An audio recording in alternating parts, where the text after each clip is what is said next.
Hello and welcome everyone to another Tutorial Thursday. My name is Swiss, and for this week, instead of going over Snake's moveset as we've been doing for the past many weeks, this week we're going to be going over a very important topic, and that's going to be getting out of disadvantage with Snake. This is extremely important to know because Snake's disadvantage is really bad and really hard to get out of at times.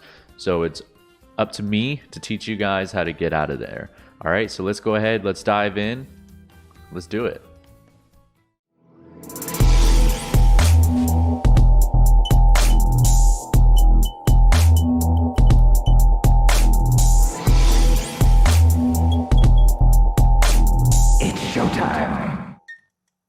So Snake's disadvantage where he suffers most is going to be in the air and recovering, because he doesn't really have much options to get down, but he does have like a lot of tools that you can use at the same time though to actually get down.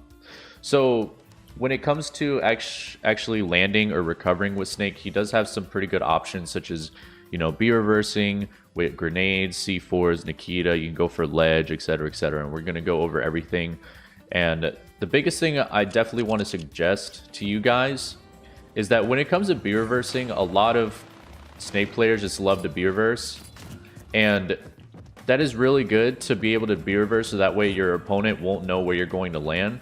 But if they are comfortable with the matchup and they know how to actually take control or advantage of you B reversing, then it's going to be a lot harder to land. One thing I do want to say is that if someone is in a situation such as landing and B reversing like on top of them, you definitely don't want to do that. Now the reason you don't want to do that is because they can grab you when you come down, especially if you're holding a grenade, and also they could just hit you while you're coming down as well. So you always want to be sure to watch your opponent to see where they're at. That way you don't risk B reversing right on top of them, so that way you end up on top of them, which you don't want to do. You want to end up getting away from them as much as you can, so that way you can reset the neutral. A common mistake that Snake players make is that when they come down from the Cypher, they'll normally hold the grenade when they B reverse, or they'll just hold a grenade in general all the way down and then they'll shield. Now this could be good if your opponent is chasing you with like dash attack or something like that, but if someone actually knows the matchup, the best counter to this is obviously going to be grabbing you. So if you're getting grabbed a lot, then you know, this method is not going to really work out for you. So you're going to have to change it up, either light throwing it and air dodging away, though that has a lot of lag. You can light throw it and then back air. And the reason why I say light throw is because the grenade will land on the stage and blow up. But if you B reverse, let's say, and you regular throw, it ends up off stage. So there's really no point of doing that because, you know, you're wasting the grenade. Though you're going to be able to like to get out and like react with the back air or something like that, but it's just better protection if you can light throw the grenade. So there's that. Now again, like I was saying before, it's very important that you look at where your opponent is on the stage and what they're doing.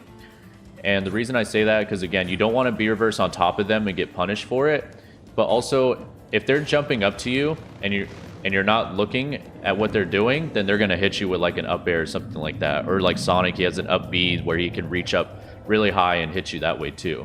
So in that case, if you notice your opponent is coming up high, there's really two things you could do. And the first one is the main one, and that's going to be fast fall, neutral air dodge. So what you're doing is after the up B, you fast fall and then you neutral air dodge. This is really good because it can get you back on stage extremely fast because of the fast fall, but also the air dodge lasts a long time as long as you do a neutral air dodge. You don't want to do a directional. So make sure you fast fall first and then do the neutral air dodge. And it has a less amount of landing lag as well. So that's the reason why you want to do that. So invincibility lasts longer, and when you land, there's less lag than a directional air dodge. So definitely keep in mind of that. You could also use dare too. So the reason I say dare is because when you dare, you're stuck in the air for a little bit, and that could mess up your opponent's timing. So if they're jumping up to you and I dare, they're not really going to be able to hit me if they're already in the air, because I'm going to be halted by my momentum of the floaty dare in the air. So they're not going to be able to actually hit me. So they're going to have to come down because they've already burned their double jump. And in that case, I can use that time to land safely. with either like fast fall neutral air dodge, or I could B reverse out if I wanted to, you know, whatever's going to be necessary. So again, make sure you're always looking at your opponent. And also Dare does have a disjoint too. So if they were to come up with an aerial that doesn't have a disjoint at all, then in that case being said, you can try to use Dare to actually, you know, punish them for actually trying to come up and hit you. Now, another way you can create some form of wall or, you know, pressure as far as like recovering or landing is going to be with Nikita. Now, Nikita, I only recommend using it when you're at like the highest point of the screen, such as like way up here, because it has like a lot of lag behind it when you use Nikita. If you use it such as like right here, let's say, there's a lot of time to where your opponent can actually just hit you. So again, I recommend doing it as high up, only when you're extremely high up. You can use that Nikita, cancel it immediately, that way it falls to the ground. And again, that's just another form of coverage to actually be able to land. So that's what you generally want to do with Nikita. Then you could B reverse again if you wanted to. You can come down with a back air, a down air, or whatever the case is. Now after that is going to be the most known since Brawl days, is going to be with C4.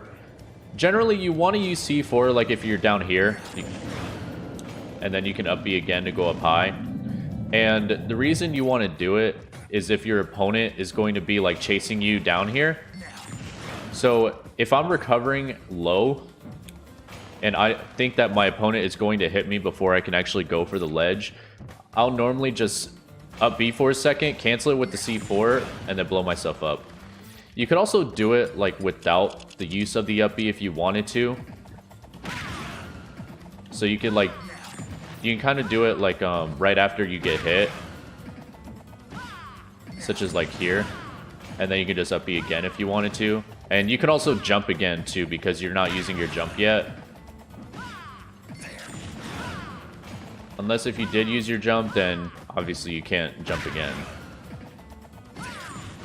So you could do that, jump, up B, and then land that way. So that's just another way of getting out.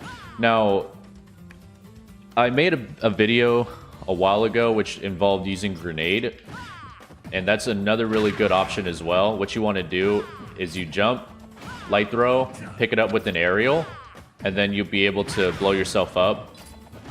And generally, I would say to use an aerial, because if your opponent comes at you, then you have some form of coverage as well, because the setup is very long. So normally people use Nair for this, because Nair covers right in front of them. You don't want to use like back air, down air, up air, because it's not covering anything. But using Nair is really good too. And so the last thing too, when you're using this method, I generally tend to just DI away from the stage, so that way I can recover over here. And I say that because if you DI in, let's say, you can potentially get hit if your opponent knows what you're doing. So notice that I'm like right there. They could just hit me for actually using the C4. So again, I tend to just DI away from the stage and then just choose to up B again that way. So, you know, less chances of you actually getting hit, and you're farther away off the stage. So if they aren't able to get out that far, then they're going to have a hard time actually punishing you for doing that. Now, something that's a little bit more advanced is that if you are able to do the version where you can make yourself get hit by the grenade, and you can also do that with the Nikita. So in this case being said, like if you guys don't know, if you get hit while using the Nikita just continues on its path to wherever like you last left it as far as the directional goes. So if I get hit, let's say, I can light throw the nade, Nikita, and then make the grenade go up. And if you can like tilt it in a way where it'll automatically just hit this ledge or hover right over it, that could just be another form of coverage for actually getting back on to the ledge or the stage or anything else like that. And one of the last things we want to go over is actually going for ledge. Now, every Snake player, or pretty much, you know, most Snake players, what they want to do is obviously the main thing that you've been taught or learned is that when you get knocked off stage, the main thing is just to go up high and then land in center stage. And though that is good, it doesn't hurt to actually go for ledge. If you guys watch Salem, Salem is a very well-known pro snake player that tends to go for ledge almost all the time. And in that case being said, when you're going for the ledge, there are some ways where you can actually just provide coverage. And in doing so, one of the ways is going to be going up high, and you can B reverse a C4, detonate it, and then air dodge towards the ledge. And this provides coverage in front of the ledge, so that way you can air dodge to the ledge without any issue or being too framed or anything like that. Especially if someone keeps chasing you and they're not respecting any of your projectiles, you could just use a C4 that way. You can also mix it up with like grenades and whatnot. So you can like light throw a grenade, drop C4, detonate it, go for the ledge, and then you got like a grenade in the air, then you got the C4 right here as well. So that's just one thing to really take advantage of. And if you're ever low, one thing that I like to do is to actually like throw a grenade. And this causes a lot of coverage. So you could throw a grenade right there and then they'll have to respect it. Or you can even like light throw it if you wanted to. Such as, go ahead and try it like that. And if you do it correctly, it's going to land like right on the stage. You just have to be really close to it. Such as that. And then you could just grab the ledge without having any form of pressure involved, because that grenade is just going to help cover you. So that's what I generally like to do. Even if you're like at this point, you could just air dodge towards the ledge anyways. You don't have to be you don't have to like jump and then up B if you don't want to. So if you want to get back to the stage and get out of disadvantage as soon as possible, then again, it doesn't hurt to go for the ledge even if you're like right next to it. So you don't have to like always jump and then up B or anything like that. So I really hope that helps as far as like disadvantage or getting out of disadvantage goes, and also like landing in general. The main thing too is that just one thing I want to give a piece of advice to you guys. Now, if you're playing someone that knows the matchup and knows what Snake is capable of as far as recovering goes and getting out of disadvantage with B reverses, the main thing that I would suggest is to always shoot for your second thought. So as an example, now I normally wanted to jump and then up B back then when I was actually picking up Snake or using Snake or whatever the case is. So normally the first thought in your mind whenever you get hit is you want to use your double jump and then up B.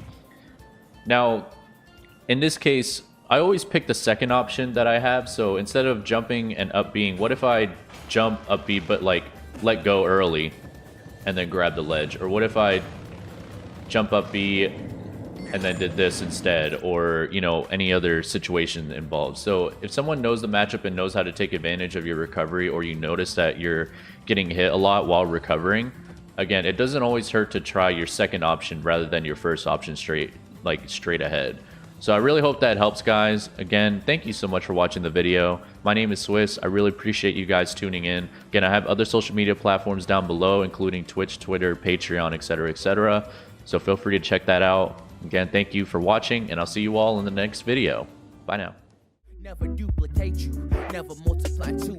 Everyone copy and paste, mask all up in on their face. Disney fantasy MPH, they are cool with their complacent.